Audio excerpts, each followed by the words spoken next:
Alright, so we got the 1103 spoilers, and happy holidays everyone. Sorry if the mic quality isn't excellent in this one. I'm recording off of my phone, but I will have my mic back for the next couple videos. However, we got these crazy spoilers today, which, leaked extra early. And Saturn of the Gorosei did some crazy stuff, and we'll get into that. But first, let me just go over what had happened in the previous chapter, or previous chapters. So we essentially came to the ending of Kuma's flashback, where we saw Bonnie's rise to becoming a supernova, along with various moments in the series and how Kuma's significance ties into them. And it ultimately came to Vegapunk, fully erasing Kuma, turning him into a cyborg and all that stuff. And the end of the chapter was us coming back to Bonnie crying in the memory chamber, or the NICU unit, I think it was called, or whatever.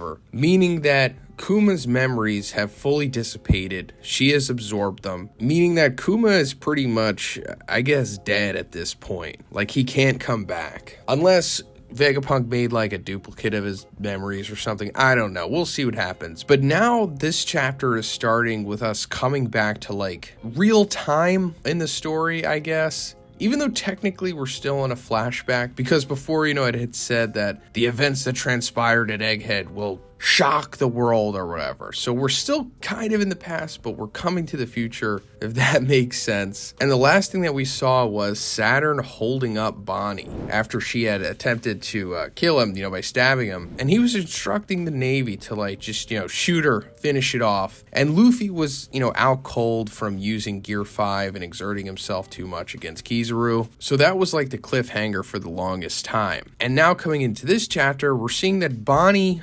fights Saturn. So I guess she breaks out of his grip and starts to fight him back because she was kind of just giving up, I guess. And that's when we went into the flashback as she was saying, like, is Nika gonna save me too, or something like that. And I thought maybe that meant that Luffy was gonna wake up, or Kuma was going to come at the last second. And, something like that does happen, and we'll get to that, but that's not the big part of the chapter. The big part is this. We get the reveal that Saturn conducted experiments on Bonnie, and one of her powers is the result of it. So that's pretty wild. And to whoever theorized that this was a possibility, bravo, because I did see some people out there talking about this. Now, I don't think this means that Bonnie doesn't have a devil fruit, if that makes sense. Like, I would still think she probably ate one, because the way that it's worded here is he conducted experiments on Bonnie, and one of her powers is the result of it. Like, one of them, not like her powers entirely. But the bigger question is, like, when did he do this? Because naturally you would think, oh, he did this when she was a baby, but there's also a possibility that he did it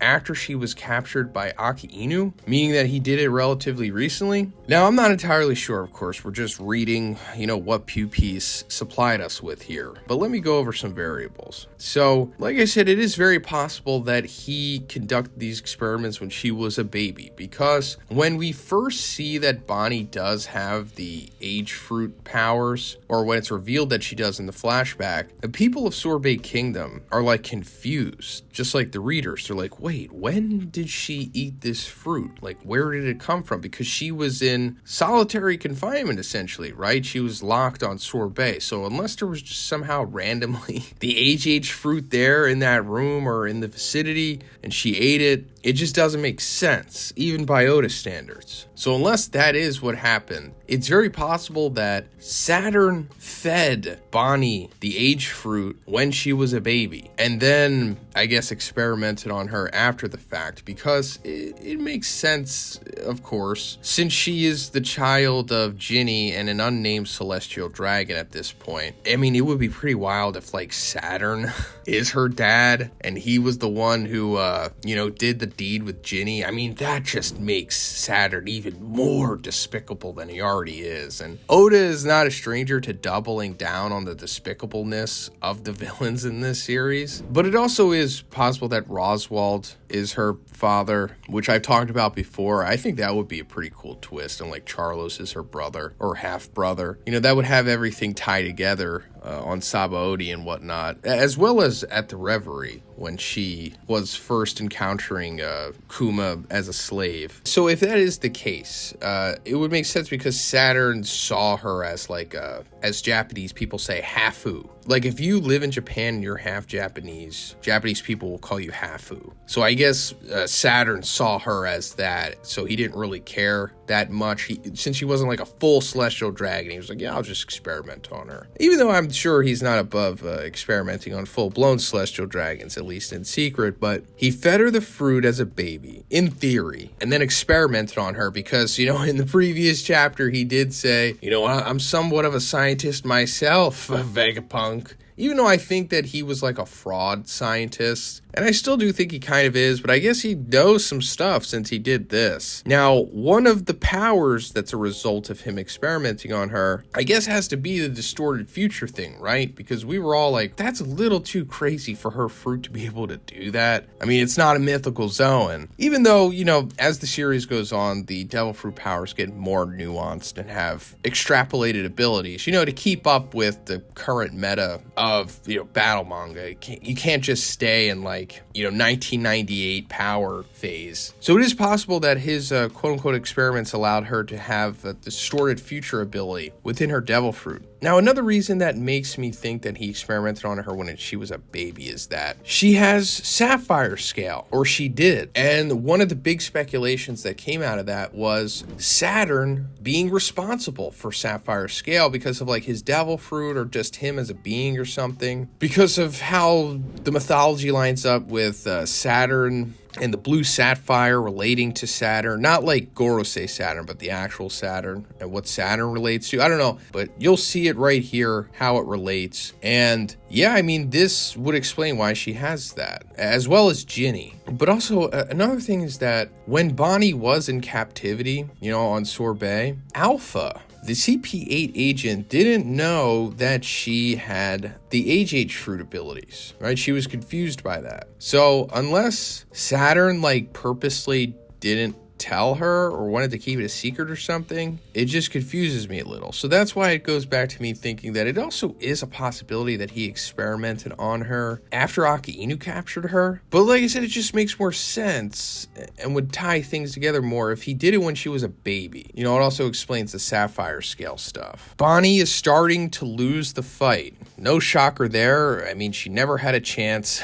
Then at the end of the chapter, Kuma arrives and prepares to fight Saturn. All right, here we go. We expected that this was happening, of course, because Kuma in his current fully android state, I guess you could say, even though he is technically still a cyborg, just started doing crazy stuff. Like after he was rescued by the Revolutionary Army from Mary Schwa, they took him back to Kamabaka Kingdom. And as they were talking to him, he was like, nah. And then he just dips out, goes back to Mary Schwa, which is hilarious, climbs up the red line, and then starts attacking it. And then when he's getting resistance, then he just teleports away again. And now he's coming back to Egghead. And we knew that he was because, you know, the flashback and it ending and everything. And someone needing to come to save Bonnie. So now that Kuma is here, I don't really know what he can do because he's really weak right now. I mean, it would be one thing if he was just, you know, full-blown Kuma, which I don't think we've seen him like in a real full, like 100% fight. And he's pretty powerful, right? Or at least implied to be pretty powerful. Maybe even Yonko Commander level, if that makes sense. But, you know, just a mindless android Kuma who is damaged. I'm not really sure how much he could do with just his